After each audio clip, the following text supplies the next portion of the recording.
Our next speaker is Aiden Cawley of Siemens. Aiden is going to talk to us about can energy enable new business models? I certainly hope so, but maybe Aiden can tell. Well, just to give you an idea, maybe some of the thinking. Mayo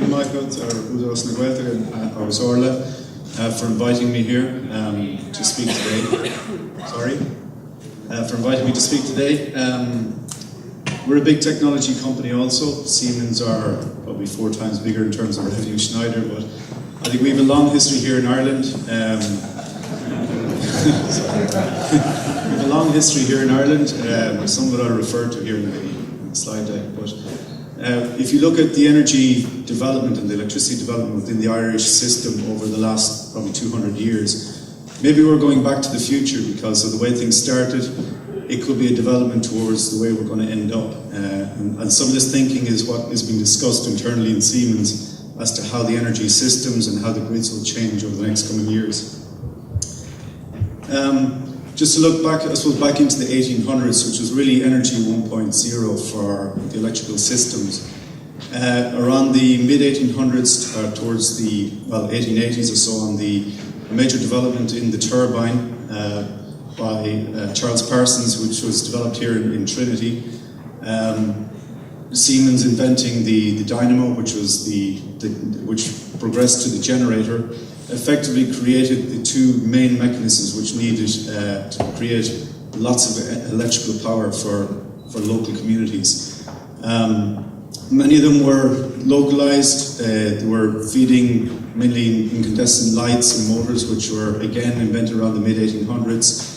And you had a lot of uncoordinated, local, growing to small regional over time systems, unconnected, very much doing their own thing. A lot of companies would have grown out of policy changes that would have happened in the 1880s, which liberalized the market in some ways and made the growth of electric power quite significant in those days. And if you look at, for example, the picture in black and white, the main big one there, for example, is a celebration of Carlow, which opened up a hydro system which was supplying mainly the lighting within the town in 1891. A system that was opened by a very famous politician at the time, Charles Stewart Parnell, who was on an electioneering run. So, in many ways, our system grew from little pockets of local enterprise. So effectively, you had city municipalities developing their own little distribution systems, small little energy producers feeding into that, growing slowly to regional in the case of Dublin, where they moved small generation within the city, eventually moving it out to the pigeon house, at that time creating what was the first global 3-phase system, or generation systems into the city in about the early 1890s. Of course, when you take the systems as they were growing uncoordinated, very local, back in the 1840s or so, on the vision of, or the area in the Shannon Basin, which is towards the west of Ireland, contained a lot of hydropower and was well recognised from academics and industrialists who were looking at the region and even considering moving some of the production that was happening in UK over to the zone to take advantage of it. A lot of the development in that would have been slowed down because of wars, famine at the time, for example. And it really was parked until, again, when it resurrected in the 1920s. And it was an engineer by the name of McLaughlin who took it, basically brought it to Germany. At the time he was working with Siemens. And there was a lot of information about the levels of water in the region over 3 decades that was actually studied by one particular academic. I don't have his name, but in that case that was big data feeding into a business case to build a very significant infrastructure within the country, which effectively became a national system, the first national electrical system globally at the time. Being a small country, we were able to do that, and again that was built. McLaughlin brought Siemens, for example, at the time to the government, eventually convinced them that this had a business case and built and up and running by the late 1920s.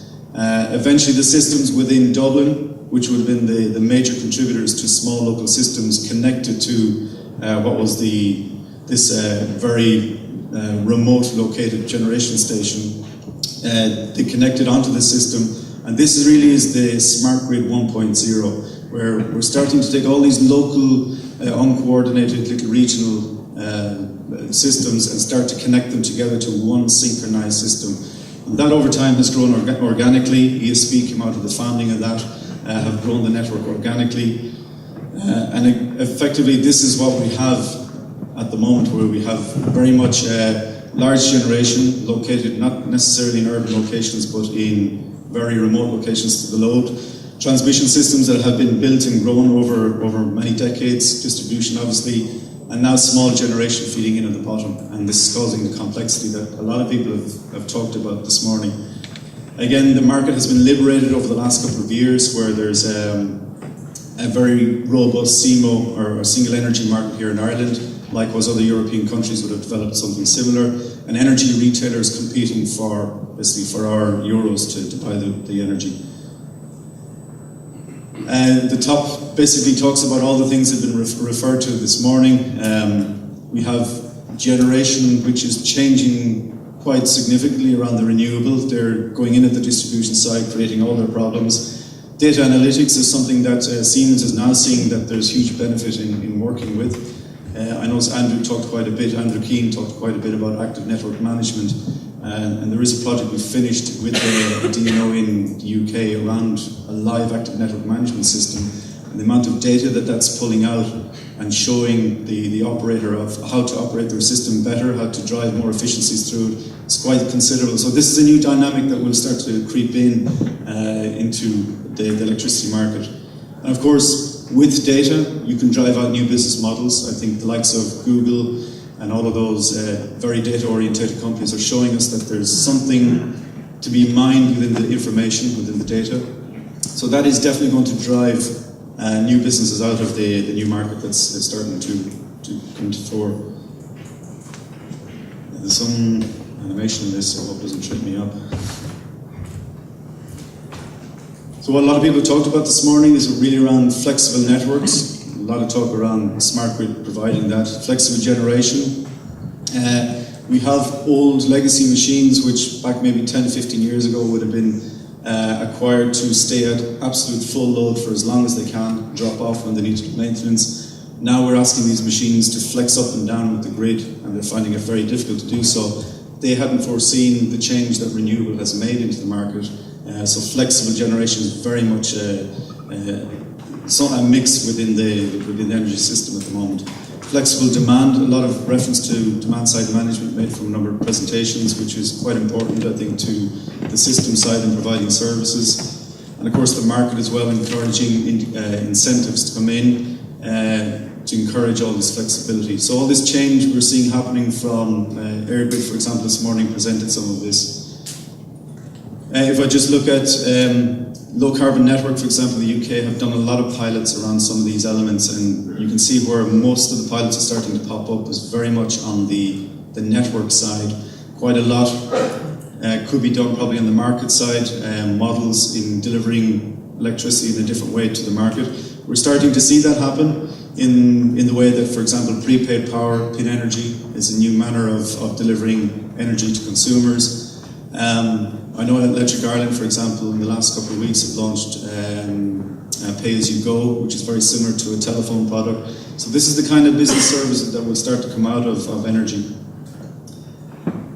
And the one that we're actually taking quite an interest in within Siemens is the microgrid focus, where effectively, if you look at a community which would have a lot of energy assets within their region or locally within their potential control, that would go from something from street lighting to maybe district heating, so gas, heat, electricity all comes into play. There is a potential to bring that into a little microgrid system. And that's actually been done. There's innovation being done in Europe. I think I was very impressed with what the Dutch colleagues had to present this morning, which looked like very much a smart street. And I think that's part of the solution going towards a smarter energy community and so on. But for example, the island of Bornholm off Denmark have launched that effort to make a full island community almost self-sufficient, look at the resources they have within their island and drive out efficiencies from it, deliver to the market, and obviously look for new revenue streams through that business model. And again, on the right-hand side, if you look at the map of the northwest of Ireland, not too far away from here, just as an idea, Balmullet is not sitting on a very meshed network, but getting in behind that and creating an energy community in that area is something that could have potential. Obviously, there's a lot of work to be done around policy and work with the network people, etc. But that's one potential zone that you could create a community system out of. Getting it right in one zone allows you to copy-paste down into different communities along the west coast of Ireland, Northern Ireland, Southern Ireland, etc. So effectively what you end up creating is almost a system of systems where potentially a DNO or a DSO, such as ESB, would be controlling the main system and telling those smaller systems what to do. And those little systems, being communities, have control. They can look for there are other mechanisms of revenue into those communities, and they end up creating what could effectively be sustainable employment around their own energy community. So there is an article down below. I brought an article that was written some 2 or 3 weeks ago for the supplement that was in the Sunday Telegraph. You're welcome to take one away. It's printed down on the table below. Submitted by Siemens, and effectively we're talking about this community spirit that's starting to rise in a lot of European countries, and in particular across Northwest Europe, where we're seeing it from Finland, Netherlands, Ireland, potentially UK most definite. What I would like to leave you with maybe is a little quote from a gentleman, Charles Leadbetter, who was in Dublin I think last week, who's an author of the Frugal and Innovator. So the most successful innovations of the future won't be ones that rely on the latest technology, but ones that are centered around reuse and recycling and serve a real social purpose. It should, he says, address big social challenges rather than simply offering up new versions of existing products. So innovation can often start in marginal and unexpected places, and most of the innovations that will succeed in the years to come will be those that are good at making technology which is human and friendly. So from a technology company, I think the 1800s were definitely a very exciting time in energy, and I think looking forward, we're looking at another exciting period in energy again. Okay, thank you.